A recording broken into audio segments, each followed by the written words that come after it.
Hello dudes, we're gonna read this one, Cristiano Ronaldo CR7, this book, and so this is over 1 million copies sold. This series name is Ultimate Football Heroes by Matt and Tom Oldfield, and as you can see at the back, there is like Marcus Rashford, Erling Haaland, Bruno Fernandes back, and this is recommend this one. And so this is Meet Cristiano Ronaldo, Ultimate Football Hero. So this one is okay. So this is the barcode. I love barcode about this, and I mean, like the design. This book's design is like, this is good design for this book. This book only cost $6.99 for UK. And this one, as you can see in there, Cristiano Ronaldo. So let's get into it. Let's dig for this book. Let's just get started.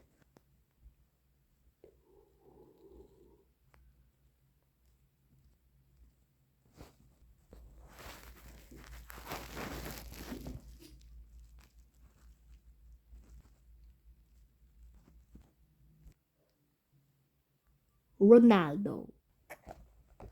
So we're going to read chapter 3. If you didn't saw our last video, so go and check our video, listen to our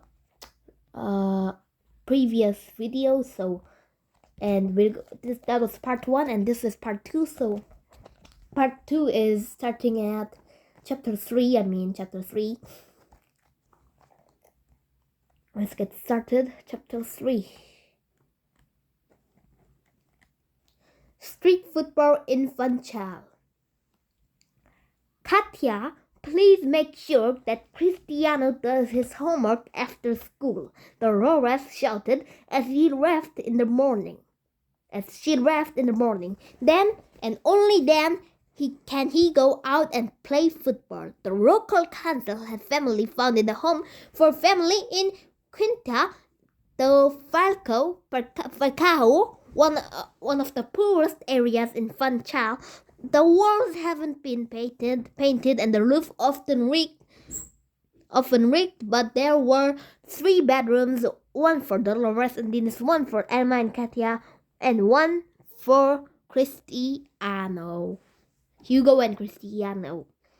A proper home for our family, Dolores said happily when they first dinner together there. However, in order to pay the rent, everyone was working harder than ever. Dolores had a new job in the kitchen of a hotel. Denise was working at Dorina, and Emma and Hugo both left school early in order to earn money for the family. This meant that Katya, who was only 14, was in charge of her younger brother Cristiano. Had been the innocent smile like an angel, and he could be very naughty. As soon as you finish your work, you can go out and play. Katya reminded him as they walked home from the school. I can help you, but you've got to get it done first, okay?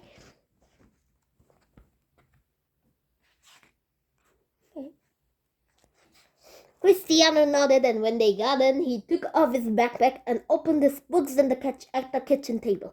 Katya went upstairs to change her clothes, and when she came down, her brother was gone. Cristiano, she called out. She thought he might have gone to the toilet, but the bathroom was empty. She went out to the street. Cristiano, but it was no use. The little rascal had escaped through the back door and gone to play football. Just wait until Mom finds out, Katya said to herself. There weren't many parks in the Quinta do Falco or big open spaces. If Cristiano didn't want to walk miles to the nearest beach, the only place to play football was in the street. The conditions were far from perfect. The roads were uneven with obstacles everywhere.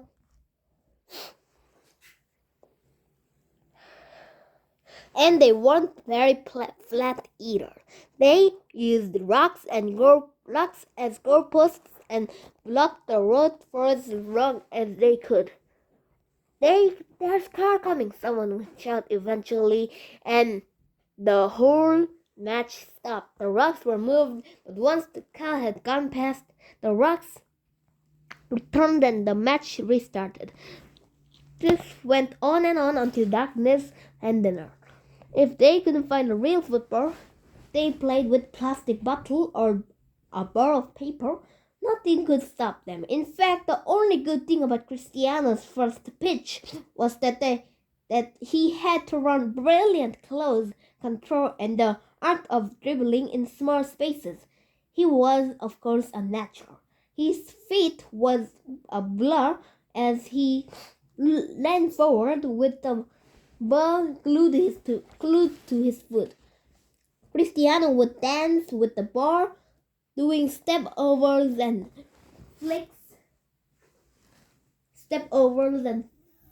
to beat the defenders. He watched the older kids playing in the street and learned of their tricks. It never took him wrong. Sometimes there would be a crowd of rockers watching the Cristiano and Cristiano loved to entertain them.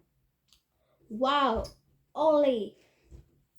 He could kick the ball with both feet, so opponents never knew if he would go right or left. The one batter was his favorite, and when he was at the best, no one could tackle him. He quickly made a name for himself. Cristiano, you're on my team. We've got more players, but you've got Cristiano. He loved football, but he absolutely hated losing. Even at the age of 6, defeat wasn't an opinion.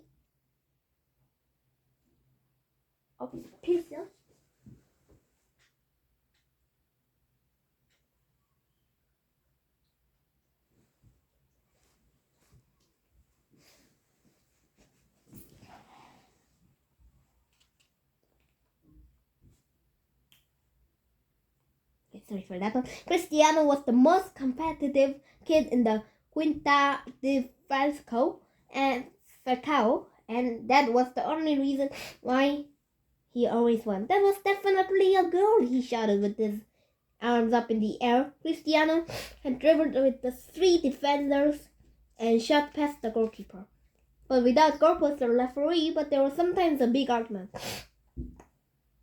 No, that would have to go over the crossbar.